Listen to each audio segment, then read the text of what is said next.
Now it's time for our first meeting with Ferrari on race day. Coming up, a rare, revealing interview with Michael Schumacher. But first, here he is, Mike in hand, to introduce us to a couple of key members of his team.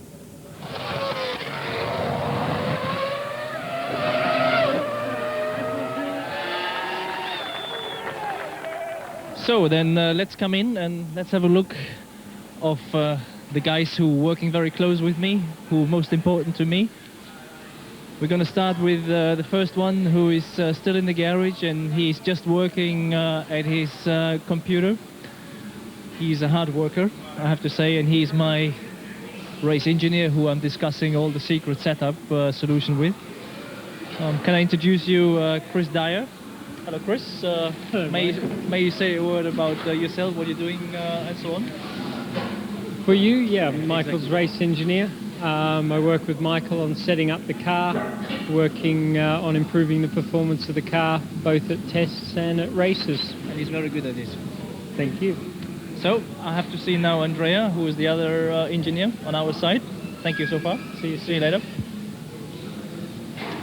Come with me, and we're going to see Andrea Stella, who is my car engineer, who is dealing with all the data in the background. Another superb guy on our side. Andrea, can I disturb you for a second? Please, yep. This is Andrea Stella, and he's the second engineer next to Chris, and I'm very proud to work with him. Thank you. And I guess we're going to have another good season altogether. May you say a little bit of what is your main job, what you do here all the time? Yeah, okay. So I'm, let's say, a vehicle engineer. I look after the vehicle, and in particular my tool is the telemetry data, let's say, the analysis of this data coming from the car. As you can see, his eyes is always already square because he works all day on the computer, and so his eyes look like this. Thank you. See you later at the meeting. So now we have the third important guy. It's the piece between the rear wing and the driver is the engine, and that's Mr. Binotto. I like to introduce to you, he's the engine engineer and now the sort of head of the group of engine, Mr. Binotto, and maybe you explain a little bit on what you do at the car during a race weekend and so on. Ok, in italiano. Come tu vuoi. In italiano, no, durante il weekend sono impegnato a seguire l'affidabilità e il corretto funzionamento del motore sulla vettura di Michael, e quindi assicurarsi che tutto vada come debba andare, insomma, ottenere la massima prestazione, la massima affidabilità dal prodotto che conosciamo. E quindi assieme a lui è importante che noi collochiamo per garantire il corretto funzionamento dell'insieme. Esatto. Grazie e ci vediamo per la meeting. No, dopo. Okay. So this was my three most important people. They're working very close to me. Little introduction, and I guess the program will go on with something else now. Thank you. Schumacher sees Ferrari as an extension of his family, and the family restaurant is the Montana, right next to the Fiorano test track. Ferrari technical director Ross Brawn invited me there to taste a few of his favourite Italian wines and discuss life in Italy and how he and Schumacher keep on winning. Hi James, how are you? Good. Nice to see you.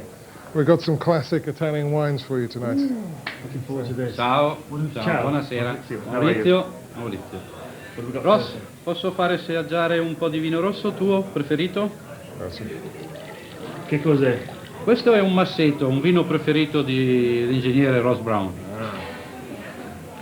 So Ross, they call you the engineer. It's a title of enormous respect in this country. You obviously feel very at home here now.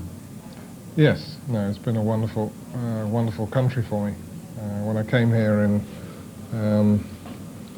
'97, my kids were still at school, so I had to come here alone.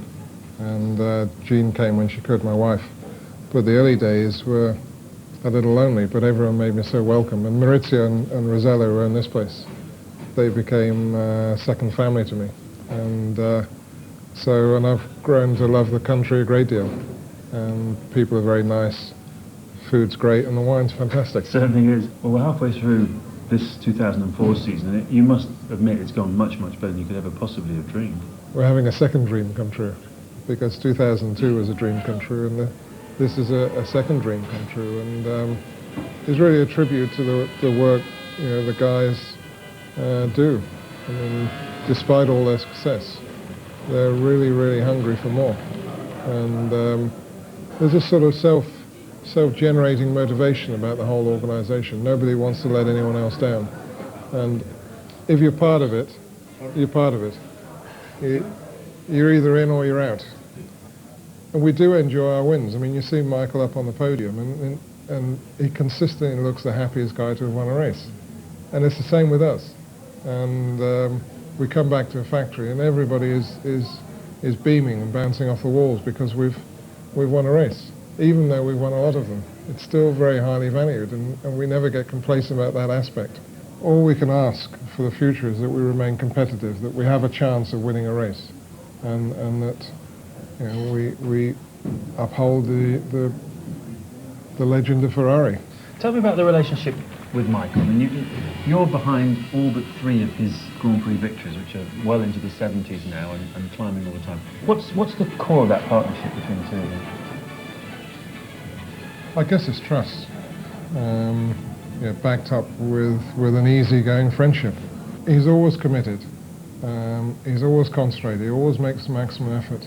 So I trust him implicitly with what he has to do, and I hope he trusts me with what I have to do. But you obviously must understand each other very, very quickly as well, I would think. Yeah, there is a rapport that's just born from time together. And I never say to him, right, Michael, we're going to do this strategy, and I get, why are you doing that? What do you need to do? Surely you should do this. That never happens. I mean, he does it. And if he's unhappy about something, we talk about it afterwards. But he understands that during a race, there's not the environment to start debating what we're going to do. He helps me a lot because he'll be feeding me little bits of information along the way, how the tyres are doing, how the traffic's looking. He knows the bits of information that I need that I don't have on the pit wall. At the same time, Luca Baldessari will be giving the information how the race strategy is evolving. And then somebody has to make the final decision. And whilst it's still 70 or 80%, it's me. When it gets below that, I'll have to find someone else to do it. So. Niki, you know the Ferrari team very well. You drove for them in the past. What do you think it is about Ferrari that makes them so special?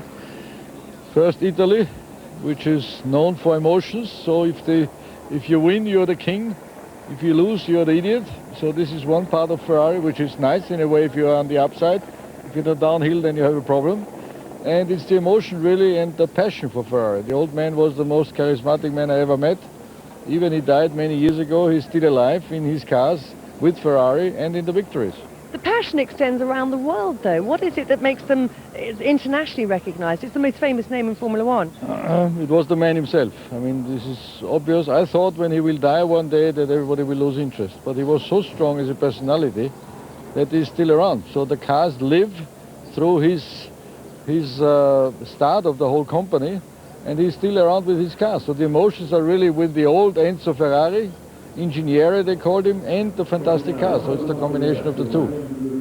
More now on our featured team of the weekend. It's Ferrari. Before the start of the race, we'll talk in depth to Michael Schumacher. But now Ted Kravitz turns the spotlight on Ferrari's unique style.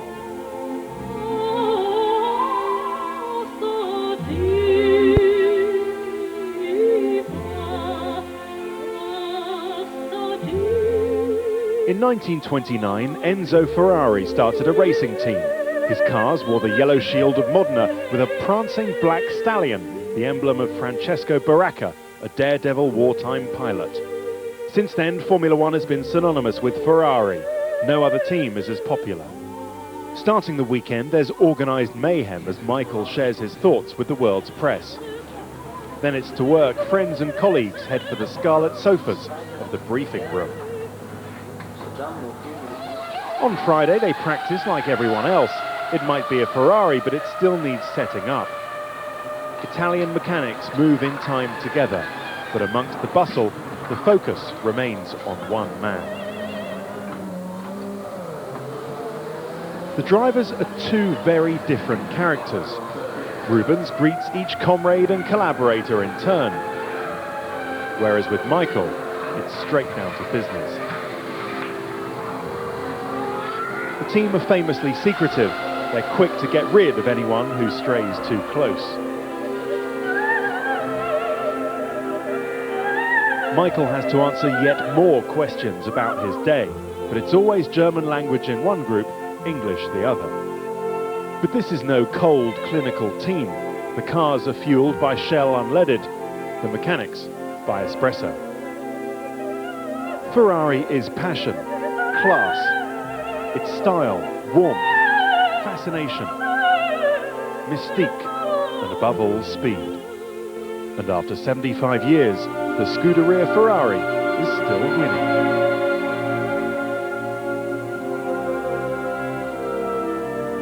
That Michael Schumacher interview, we talked in the Ferrari motorhome first about the United States Grand Prix and those moments when he realized it was his younger brother Ralph who'd smashed into the wall. I think these moments are the toughest one to cope with, and not knowing what you do, because you feel so lonely, and you feel in a way that you would like to jump out and go there and help him, but then in a way you have the responsibility, and first of all, it was a big shock. I mean, I drive past and I see Ralph there, and he sort of stopped breathing. I couldn't breathe anymore, and almost start crying, honestly. Then I went on the radio straight away and checked with the team what's going on, what's the story, and then the team, and thanks to as well the BMW people who gave us all the time the latest information, the latest update. So I was permanent in contact with the team. They explained me what's going on, and that was a big relief for me. How is he now? He has a good morale. He's obviously in big pain, and unfortunately they had to discover much bigger consequences in the recent days than they initially found, which is a little bit of a concern, I'd say.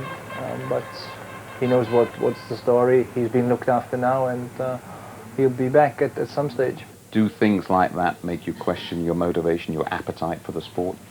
No, because first of all, we know there is a certain danger involved in Formula One, and the moment of the shock was rather short, because I got immediate feedback from the team that Ralph basically is moving and he's bruised and he's whatever, but nothing life-threatening. Although hearing now the information we got makes you maybe a little bit thinking differently, but initially the team said he was moving, was trying to get out of his car, and he was stopped by the marshals just to be precautious. You're a huge family man, aren't you? You don't go in for the trappings, for the jets, for the boats and things like that. You're happiest when you're away, out of the public eye, I would have to say, with certainly, your family. I mean, certainly it is one part of it, being at home, recharge your battery.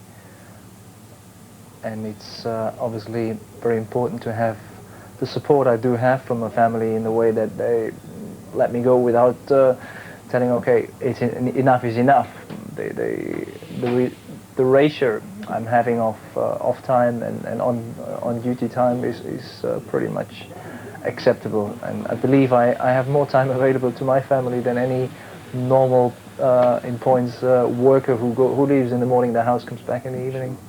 People tell me, Michael, your wife Corinna could be a very high-class horse lady. She's very, very good on horseback. She'd even get to Olympic level. She's very fanatic about the horses. She's always been since she was a little kid, and she just loves it. But she doesn't love it really for the sense of competition. She does some of it, but it's lesser important that she's competitive. It's more important the horse is in good condition, and she doesn't want to push them too hard, and just enjoy herself. How much is the Ferrari team, from your point of view, a bit of an extension to your family? It's quite a bit, and I believe another part of the recipe is the great relationship we have within the team, the friendship I do have with most of the people in the team. It's so close. I mean, I come here and I feel like home. Everything is just so easy. Everybody trusts each other. There is no internal fighting to achieve something, because everybody wants to achieve the same, and everybody believes and leaves its own area to where everybody is good at. People always ask me, how much longer can he carry on? And quite a those few people want you out of the way because you win so much. But I say to them, he will carry on as long as he's having fun. Would that be right? I think that is the most simple and truthful explanation. As long as I love the sport, As long as I'm competitive, I keep on going.